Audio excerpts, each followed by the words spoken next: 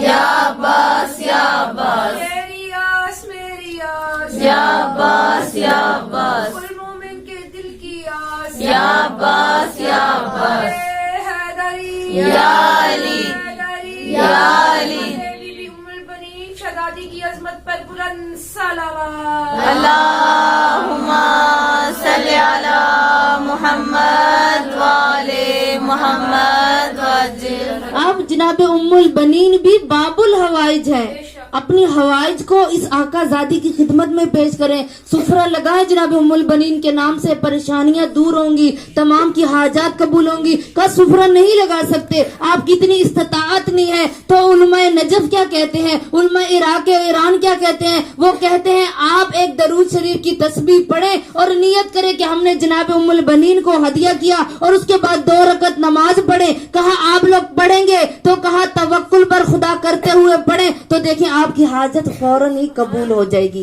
آپ کی حاجت پوری ہو جائے گی. یعنی اتنا آسان وظیفہ، اور ہم کتنے دور ہیں اہل بیت سے، کتنے دور اہل بیت سے. ہمیں کیا ضرورت ہے تعویذ لینے کی، ہمیں کیا ضرورت ہے درباروں پر جانے کی، کہ جب اللہ نے ہمیں ایسا گھرانہ عطا کیا ہے کہ جہاں فرشتے بھی جھکتے ہیں، جہاں آسمان والے بھی جھکتے ہیں، جہاں زمین والے بھی جھکتے ہیں. اتنا خوبصورت گھرانہ، اتنا کمال کا مرکز گھرانہ، اتنا جمیع کمال و مرکز کا گھرانہ ہمیں عطا کیا، جس گھر میں ہر چیز ہمیں ملتی ہے، جنہوں نے فرشتوں کو عطا کیا ہے، جو کبھی دربان بن کر آتے ہیں، کبھی یتیم بن کر آتے ہیں، کبھی مسکین بن کر آتے ہیں، کبھی غریب بن کر آتے ہیں، کبھی فقیر بن کر آتے ہیں، اور وہ اپنا سارا دسترخوان اٹھا کر ان کو دے دیتے ہیں.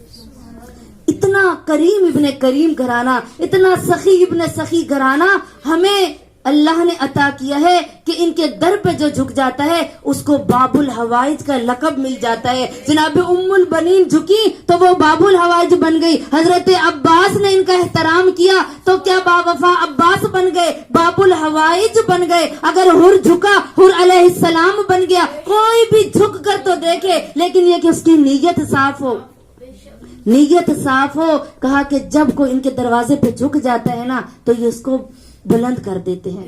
جو ان کے دروازے پر جھک جاتا ہے یہ اس کو کمال تک پہنچا دیتے ہیں, اس کے مقصد کو اس کو بتا دیتے ہیں. آج جتنے بھی لوگ, یہ جتنے بھی اوصیاء, یہ جتنے بھی ولی گھوم رہے ہیں, جتنے بھی بڑے بڑے عارف ہیں, یہ ایسے نہیں بنے جب تک پنجتن پاک کے دروازے پہ اپنے سر کو نہیں جھکایا. وہ ایسے ہی اولیاء نہیں بن گئے, اللہ نے ان کو عزت عطا کی تو اہل بیت کی وجہ سے عطا کی.